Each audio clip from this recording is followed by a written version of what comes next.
The Indian Premier League player auction for the 2026 season took place on December 16th, and though it was billed as a mini auction, it was as extravagant and fascinating as it gets.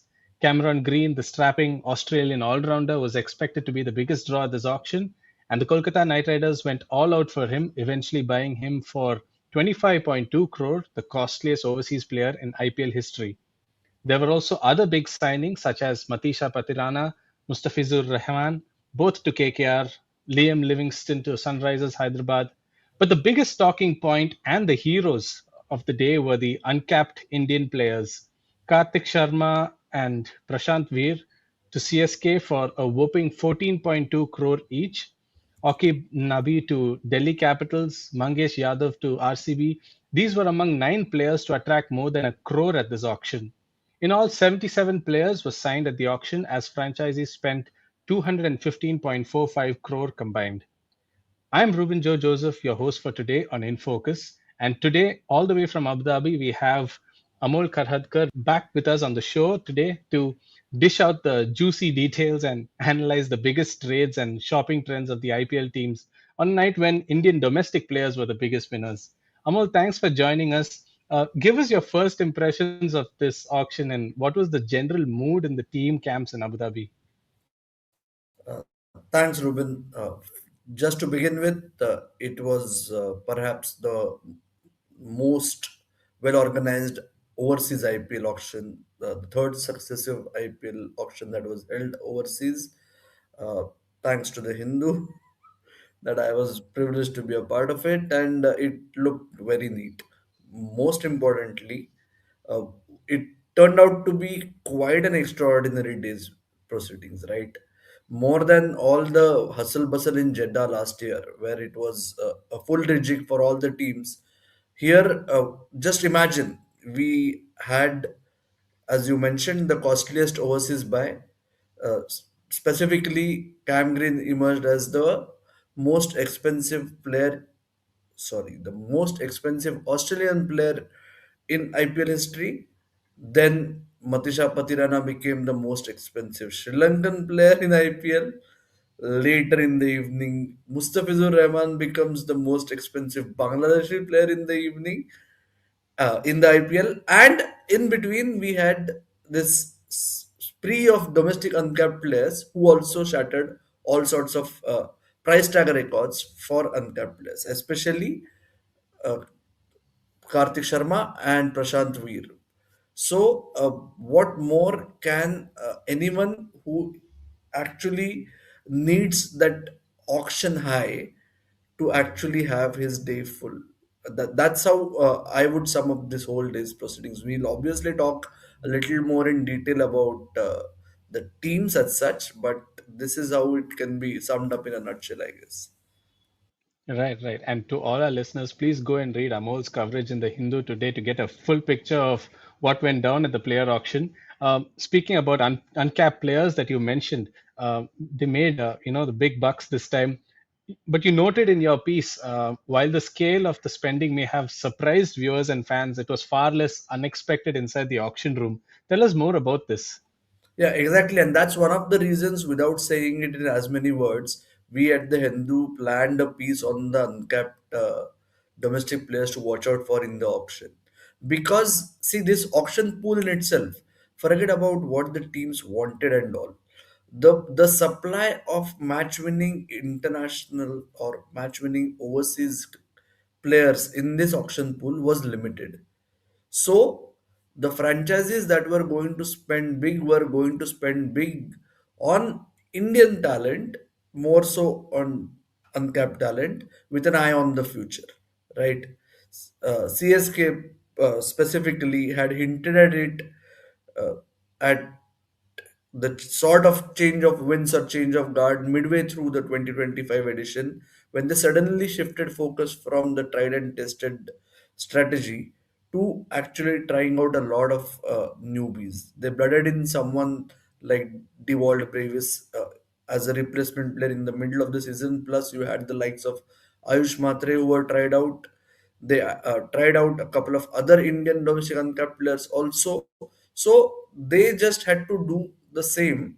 And as Stephen Fleming, the head coach, admitted during his media interaction, that he is convinced now that more than experience, it's the fearlessness and the ruthlessness of the youth.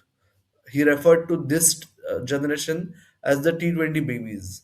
That is what we have been speaking about. That this is the first time now we are seeing a generation that possibly started playing cricket because of the IPL, not like you and I who were actually high on the Indian cricket team's performance or any other international team's performance, and then we were hooked to cricket. This is a bunch that's different.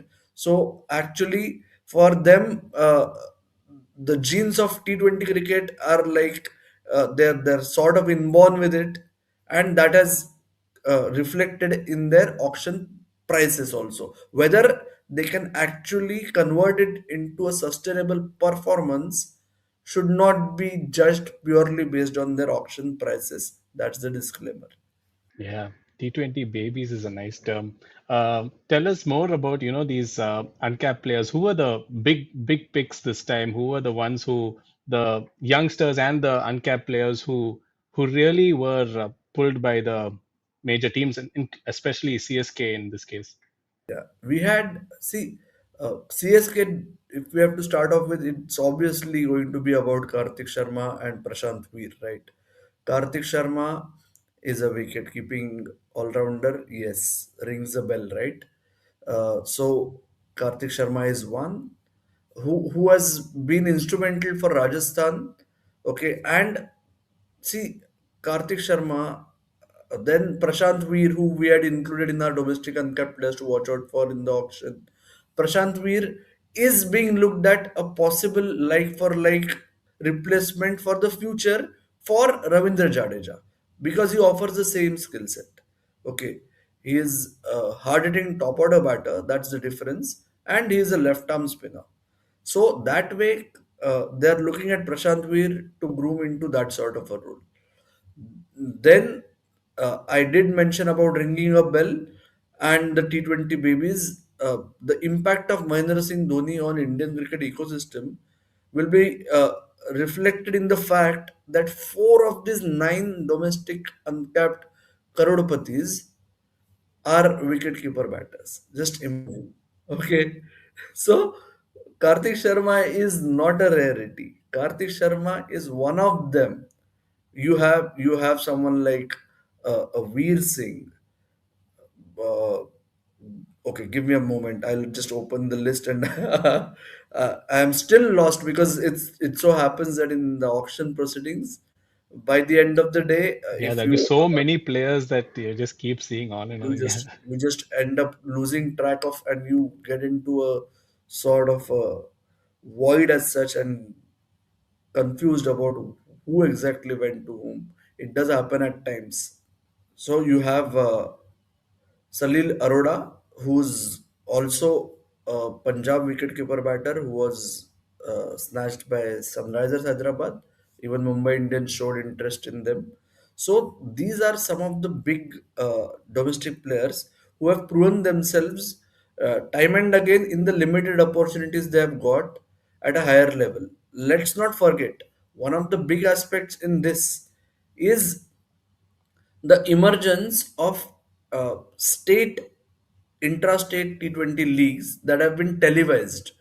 So not only do the franchise scouts get to watch them in action in a competitive environment, but they can also judge their ability based on the fact that how they can cope with the crowd pressure.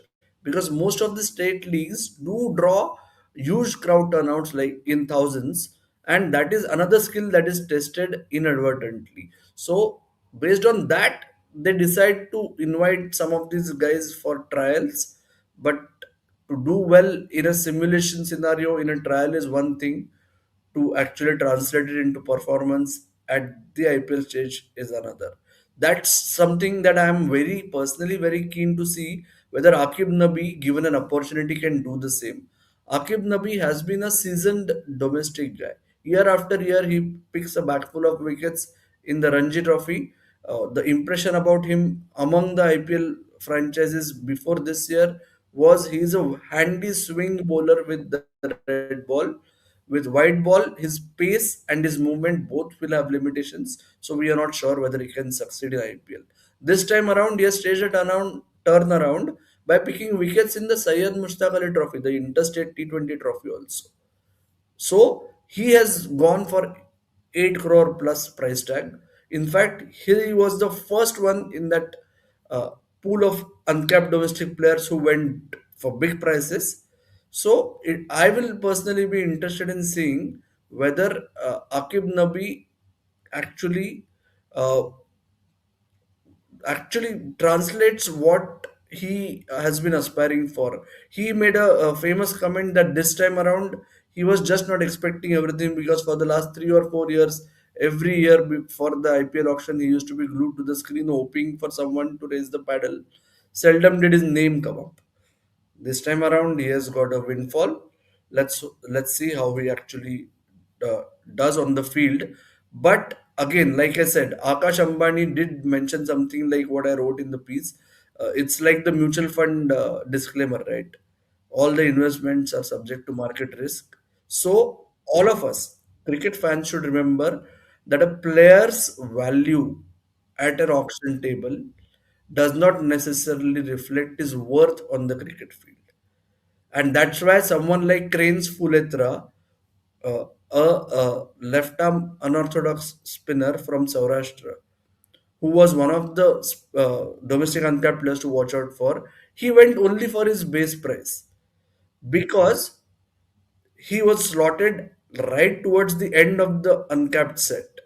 By then, a lot of teams had exhausted their budgets for uncapped players and had saved a little bit for the Lamb Livingstons later on. Okay, that's how the auction dynamics turn out. But I just hope that most of these domestic players who have got a windfall not only plan their finances well, that's an important aspect, but they also focus on enhancing their skills and not be unidimensional, because we have seen in the last 5 6 years, we have seen at least one case every season, be it a domestic uncapped or someone who has played an odd T20 match for India, to have a big payday and then sort of fizzle out in the years to come. I just hope that doesn't happen with a majority of these young cricketers, and we keep listening to their name year after year rather than someone like a one day headline or a one season wonder. And apart from the domestic players, we had, as you mentioned, record signings for different countries: Cameron Green, Matisha Patirana, Mustafizur Rahman. These are all big signings again in what I think previously you had mentioned how these mini auctions are no longer mini auctions now, but they're still big signings and record signings over here. Are these price tags justified for the teams that wanted them? Um, how did you see these signings? A lot of fans will obviously talk about this aspect, Ruben, because they will say, is Livingston really a 13 crore plus player? But let's look at it in another way. Cam Green was obviously going to be the showstopper as such, and two teams who had their biggest purse had to endure in a one-on-one for him, which is what we saw. By the time CSK pulled out, KKR had a bid of 25.20 crore, right? Who is the next best all-rounder as such in this auction pool? One question. The other question is, who is the closest like for like replacement for Cam Green in that option pool? So the first answer is Livingston. The second is Jason Holder. And both of them had a big payday. And that's how franchises look at it. Sunrisers Hyderabad wanted a finisher who can possibly come in handy as a leggy. For them, Livingston was the clear cut choice. uh, Cam Green, a pace bowler, and possibly a handy batter lower down the order. So Jason Holder went big after remaining unsold in the full auction.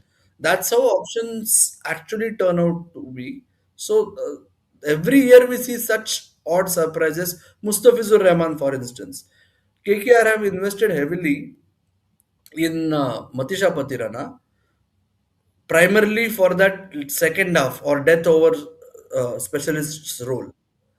In case Patirana has a fitness issue, it looks like they opted for a strong backup, and Mustafizur Rahman was the best available choice for them. So that's why I'm saying possible if both of them are fit and available. I would be surprised if both of them are a part of the 12 on the field. But still, both of them ought to be invested big in, and that's what KKR has done. But talking about team strategies, Amol, what were some auction strategies you noticed being there and around the teams and officials over there? Like I said, it turned out to be quite a, unique or different auction in that sense, where we saw uh, a, a hectic action as expected in the first set of overseas cricketers. Then there came a sort of a lull for half an hour in between when not too many teams were pressing for big names. It was a clear giveaway that all of them were waiting for the domestic uncapped players first sets, right? Then we saw prices going through the roof, IPL auction trending left, right, center all over. And then again, we saw a lot of base price signings towards the end of the domestic uncapped players pool and in the first set of accelerated thing. End of the auction, not too many actually notice it, but then there is some bidding war. That is what we saw. Sunrisers Hyderabad and Lucknow Super Giants had saved money for Livingston. Sunrisers obviously had saved more, so they walked away with him.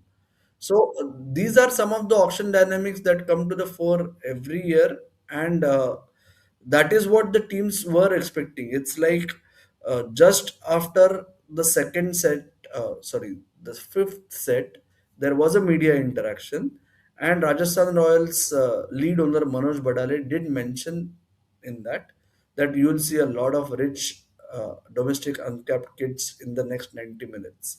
So that's why I'm saying it wasn't unexpected for those who were around. Right. And we had earlier discussed about how CSK and KKR entered the auction with the biggest purse and made the biggest buys in I think in very contrasting fashion. What did you make of these signings? What was do you think that their decision to free up the purse before the auction was kind of justified? Both were clear as to what they wanted. That's the best part about heading into the auction. See, nobody is going to expect a full reject to work into a title winning season right away. But as Fleming said, they are possibly looking at house and where CSK will be 5 or 6 years down the line. This was a big step up in that direction. It started midway through the last season, but now it's gone one notch ahead. And uh, if you see, they deliberately chose players with a development runway, like we have been discussing. And as Fleming admitted that he was a firm believer that experience delivers, but then he also admitted that experience sometimes turns out to be a hindrance or a limitation because a player finds it difficult to shed his tried and tested methods. So, in that sense, see, someone like Jadeja cannot be replaced overnight, but they are at least trying to make an effort to evolve or to groom someone into a possible Jadeja like role, right? The and towards the end, when they signed someone like Sarfaraz Khan, they also gave a glimpse of the importance of experience for them. Sarfaraz Khan, forget about his Syed Mushtaq Ali form. He has been instrumental with the bat of late. But uh, you can't find a better Indian experienced batter than Sarfaraz Khan to bail you out of trouble or to dominate the spin. So, in that way, they have also thought over the playing 12 who can succeed on the park, but at the same time, they're trying to groom the next batch. So, that's great in that sense. The fact that two-thirds of their purse was exhausted on two domestic uncapped players just speaks for itself, I think.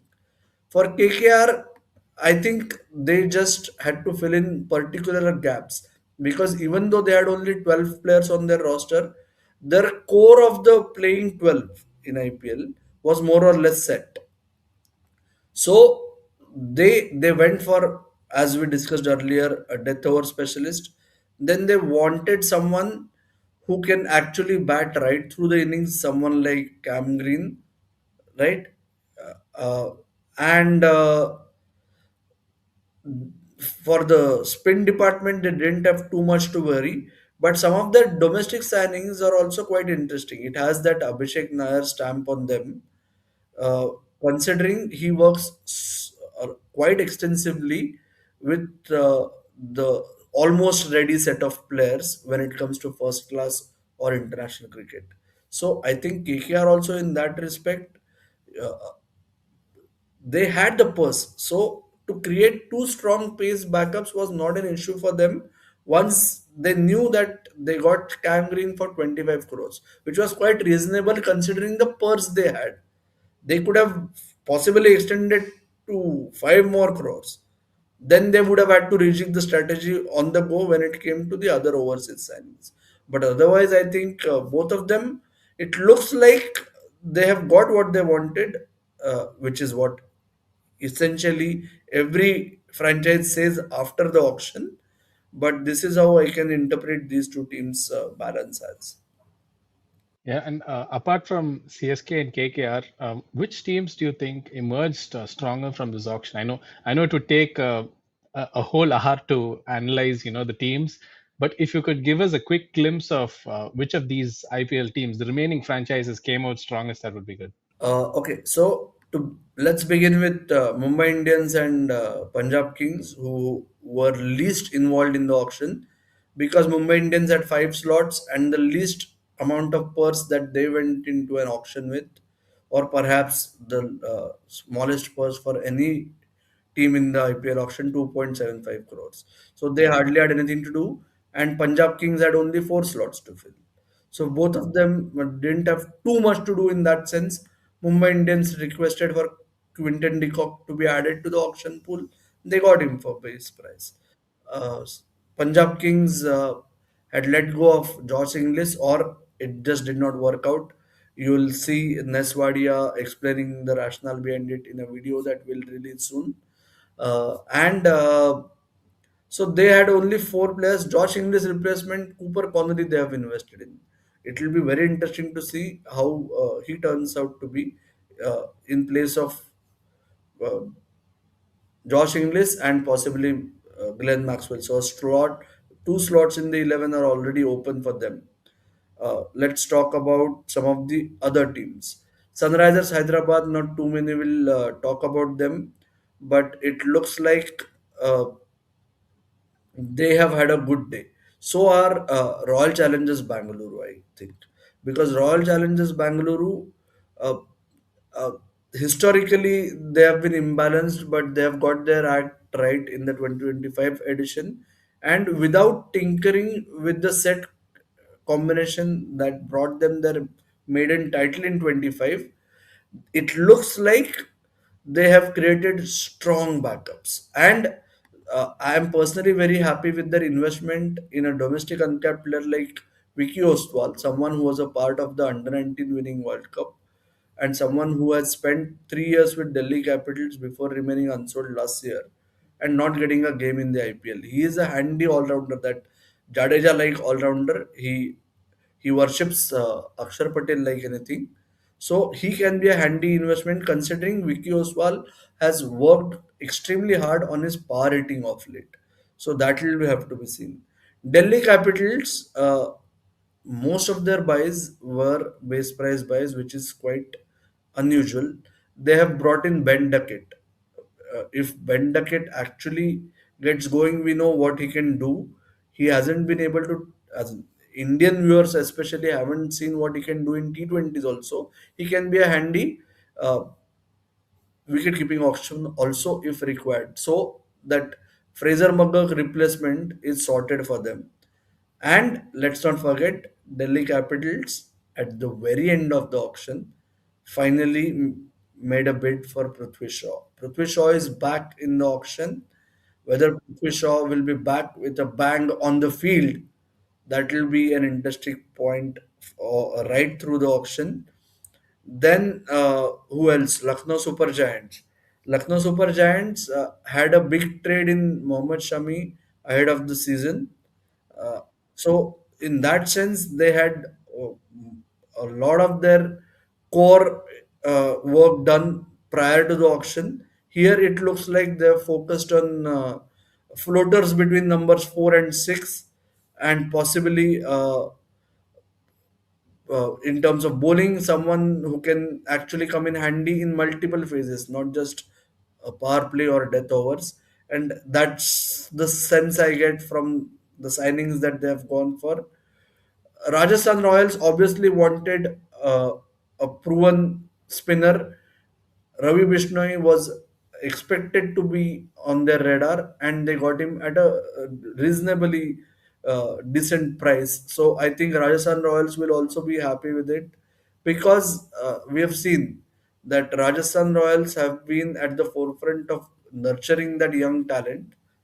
We give Mumbai Indians credit for scouting players from all over India or possibly all over world, but Rajasthan Royals have been focusing on nurturing young Indian talent. So in that sense, they have also gone uh, a step towards that, I would say. But uh, Gujarat Titans is the only team that we haven't spoken about. Again, they had their core in place. So all they wanted was role certainty and uh, Indian players rather than overseas players, and that's that. Eventually, I think they ended up getting there. The last bit is, since we are doing too much of Indians, it also reflected in the overall auction day, because you had a maximum of 77 slots available, including maximum of 31 uh, overseas players, because no team can sign more than 8 overseas players, but there is no such cap on Indians. All the 7 slots were filled, but 29 of them were overseas. So the fact that there was limited options on overseas front, and the teams have started preferring Indian talent possibly, also reflected in the balance sheet of the auction. Right, right. And finally, were there any surprises when it came to players who are unsold? I see some names like Devon Convoy, Jake Fraser McGurk, Johnny Bairstow. In fact, even Kyle Jamieson was the last player to be picked up when Delhi Capitals snapped him up right at the end. Were there any surprises for these unsold players? I am personally surprised with Jamie Smith remaining unsold. Okay, that was a big surprise. Conway, it looks like he has gone past his sell-by date for IPL. Fraser McGurk, after being given too many opportunities, was unable to actually come good. So it looks like for the time being, teams have decided to move past him. Uh, Johnny Bairstow was a little bit of surprise, because I was under the impression, or I was given the impression, that if it came to Ben Duckett and Johnny Bairstow, some of the teams will prefer uh, Johnny Bairstow over Ben Duckett and Jamie Smith to begin with, but somehow it was Ben Duckett, because all these three England players are in that uh, wicketkeeper batter role that they are familiar with. So, in that sense, they were the surprises. Who are the other surprises? Uh, I am not so sure about the other overseas surprises as such. Among the Indians, I don't know, not really too many surprises in this auction, except for the uh, price tags that went through the roof for domestic guys. Yeah, yeah. Yeah, and yeah, that's all the time we have today, Amol. This auction, like you said, would be remembered for the historic windfall that the domestic uncapped players had, rather than the big overseas buys. And in a sense, as you mentioned in your article, also maybe this even gives us a glimpse into the future of the IPL. The IPL season is to be held between March 26th and May 30th, May 31st, kicking off roughly 3 weeks after the T20 World Cup. So a lot of T20 action coming up in the months to come. Amol, thank you so much once again. I'm sure you must be really tired. Thank you for sharing your thoughts and your insights with us today. Always a pleasure, Ruben. Thank you.